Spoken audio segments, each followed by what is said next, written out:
사실 큰배꾸는 노루 사냥보다는 너구리 사냥의 역과로 많이 알려진 개체입니다. 그래서인지 큰배꾸가 그래도 너구리는 잘 잡았다는 역과는 넉사냥 진돗개로서 큰배꾸를 평가할 때 자랑이라기보다는 면피용으로 쓰여왔습니다. 그럼 큰배꾸의 너구리 사냥개로서의 역량은 어떠했는지 이야기해 보도록 하겠습니다. 이 3편에서의 고라니 사냥을 나갔던 그날 이후 1, 2주 후쯤 이번엔 너구리를 보여달라며 그들은 큰배꾸를 데리고 다시 남원을 찾아왔습니다. 이들이 왜 이토록 고라니나 너구리 첫 포획에 집착했는지 궁금하실 시청자분들도 계시겠지만 자고로 맛을 보면 안다는 말이 있듯 첫 포획에 의한 입질은 개체들이 비로소 산에 온 목적을 알게 하고 그 후 입산 활동에 큰 변화를 가져올 수 있기 때문이라 할 수 있습니다. 아무튼 그날 산행의 목적인 너구리의 경우는 고라니와 달리 당시에도 나름 분포 개체수가 적지 않은 횡물이었기에 입산하고 얼마 지나지 않아 어렵지 않게 너구리를 찾아냈습니다. 그렇게 너구리를 발견하고 물고 있던 개를 빼내 큰배꾸를 불러 마주하게 했습니다. 그런데 앞불싸 제 아무리 첫 대면이고 성품이 약한 1년 여된 개라는 점을 감안하더라도 너구리를 보는 순간 망설임 없이 바로 달려들어 물 줄 알았던 우리의 예상은 고스란히 빗나가게 됩니다.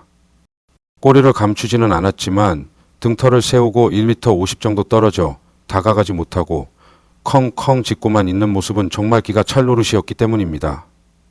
당황스럽기만 했을 이 상황에 큰배꾸의 곁으로 다가간 견주의 부추김도 겁 많은 큰배꾸의 용기를 북돋기에는 역부족으로 보였고 도리어 간헐적으로 뒷걸음치며 견주의 눈치를 살피는 모습이 마치 도움을 요청하는 형국이었습니다. 결국 한참 그 모습을 지켜보던 박 사장님이 말했습니다. 어이! 말어! 누가 보면 멧돼지로 잡는 줄 알겠네!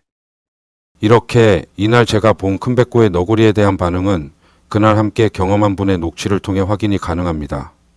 그리고 녹취를 잘 들어보시면 이런 큰배꾸가 훗날 어떻게 많은 너구리 사냥 역과를 낸 것이 가능했는지에 대한 중요한 증언도 포함되어 있습니다. 근데 그거가 또 너구리는 옛날에 많이 잡았다. 너구리를 많이 잡았어. 네, 그래서 내가 너구리, 서치로 같이 가고, 그러니까 너구리 처음에 입질할 때 내가 있었는데 물지도 못하던 게다 그거. 몸부렸었지. 그쵸, 못 물었었어요 그거. 지금도 그때도 나이 먹어서도 약했어. 못 죽여. 녹취에서 언급했다시피 그날 이후 큰배꾸의 너구리 사냥 기술은 서치 사냥개를 통해 배우게 된 것입니다. 그리고 누구의 어떤 개를 통해 학습되었는지 당시 전주에서 알만한 사람들은 다 아는 비밀 아닌 비밀과 같은 사실입니다. 따라서 많은 전주계 애호가들이 알고 있는 큰배꾸의 역과는 앞서 편집자가 직접 본 너구리에 대한 첫 반응과 비교해 볼 때 그 후 이루어진 서치 사냥개에 의한 학습 이후의 결과물이라 봐도 무방할 것으로 보입니다. 즉 타고난 수렵진도개로서의 능력이 아닌 견주의 노력으로 만들어낸 결실이라는 얘기입니다. 그러나 저는 이 영상에서 사람이 아닌 개를 얘기하고 있습니다. 다시 말해서 이 큰배꾸가 우리 진돗개사의 진정한 명견들 사이에 낄 가치가 있는 개체인지, 아울러 이후 우리 진돗개에 어떤 영향을 끼친 것인지 논공행상을 가늠하고 있는 것입니다. 그럼 여기서 시청자분들의 이해를 돕기 위해 어린 진돗개 강아지가 산행에서 너구리를 처음 만났을 때 어떻게까지 할 수 있는지 앞 녹취와 비교하여 한번 들어보겠습니다. 너구리 보고 못 잡는 개가 누가 있어, 진돗개가. 그러니까요. 그때 고리 기억나시죠? 우리 그 새끼. 어.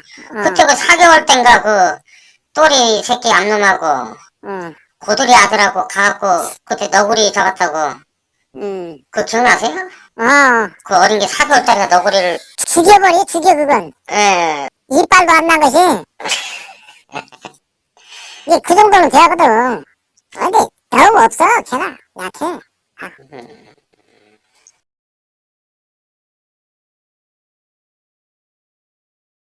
대화 속 4개월령 고리라는 개체는 저의 흑구 각시의 작연으로 강화 노랭이의 직자이기도 합니다.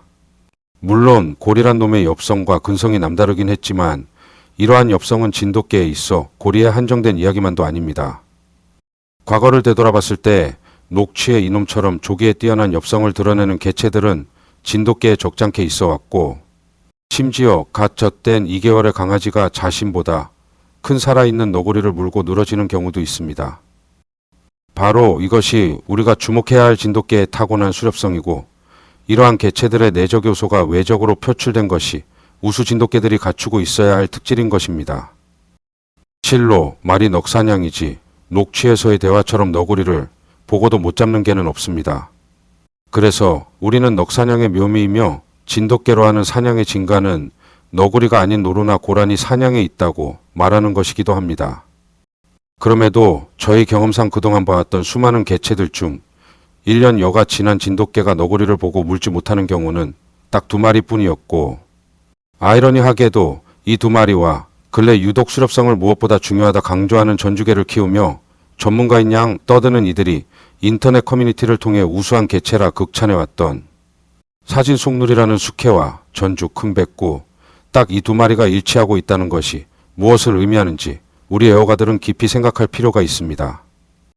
이와 같이 경계 일부에 편향된 지식과 말로만 떠드는 왜곡의 결과가 낳은 전주 3대 명견이란 참칭을 통해 이제 우리는 알아야 합니다.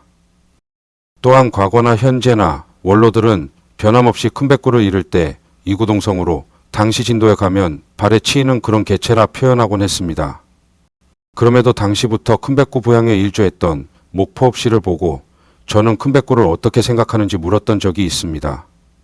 그때 그는 애둘러 이렇게 말하였습니다. 나름 좋은 부분을 갖고 있는 개입니다.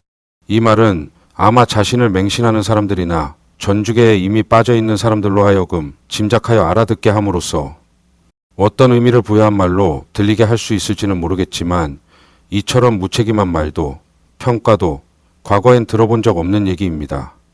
즉, 이 세상에 좋은 부분이 없는 개는 가히 없다 해도 과언이 아니기 때문입니다.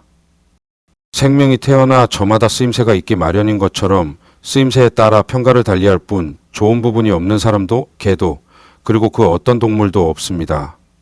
때문에 저는 그동안 입에 침이 마르도록 진돗개의 표현과 본질, 아울러 우수한 개체가 갖고 있는 특질을 이야기해왔고, 더불어 큰백구를 칭찬하고 갈망하는 여러 전주계 애호가들에게 왜 큰백구를 좋은 진돗개라 생각하는지 종종 묻곤 해왔습니다.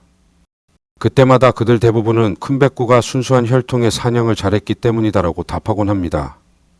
그럼 제가 직접 경험한 사실을 바탕으로 펼쳐놓은 이 큰백구 이야기 앞에서 아직도 큰백구가 타고난 수렵성을 갖추고 있는 우수한 진돗개로 보이는지, 또한 아직도 전주 진돗개 3대 명견이라 말했던 누군가의 주장이 타당하다고 생각되는지 그들을 비롯한 시청자님들 모두에게 다시 묻고 싶습니다. 실로 진돗개의 내적 요소는 외적으로 각자 그에 맞는 생김새로 표출되기 마련입니다. 그러함에도 사람은 때론 본 것만 믿기도 하고 믿는 것만 보기도 합니다. 그런 면에서 만약 이 큰백구의 생김새를 보고도 그동안 이 개체에 관련해서 전해온 왜곡되었을지 모를 블러핑 같은 이야기만을 믿고 그것을 통해서만 진돗개를 본다면 여러분들이 생각하는 진돗개는 잘못된 것입니다. 다시 말하면 사람들은 저마다 자신의 기준으로만 판단하기 마련입니다. 또 아는 만큼 보이기 마련입니다. 이와 맥락을 같이 하여 과거 선배들이 말씀하길 개는 보는 만큼 보인다, 이 말 또한 그 말과 같습니다. 따라서 앞으로 여러분이 전주 큰백구와 다음에 얘기할 전주 또리와 같은 개를 보는 것에 있어 불안동목이랑 고사성어처럼 이 개체들을 어떻게 볼지, 이 개체들이 또 어떻게 보일지 부처의 눈으로 볼 것인지 돼지의 눈으로 볼 것인지 역시 선택과 판단은 오로지 애호가 여러분의 노력에 따른 눈높이에 달렸다고 생각합니다.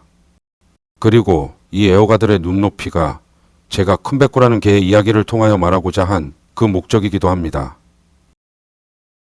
다음엔 큰백구와 더불어 정작 실제 보지도 못한 이들이 입이 닳도록 최고의 진돗개라 말하고 수많은 일담을 늘어놓는 전주계의 기초견이고 시조견이라 평가하는 전주또리에 대한 이야기로 찾아뵙겠습니다.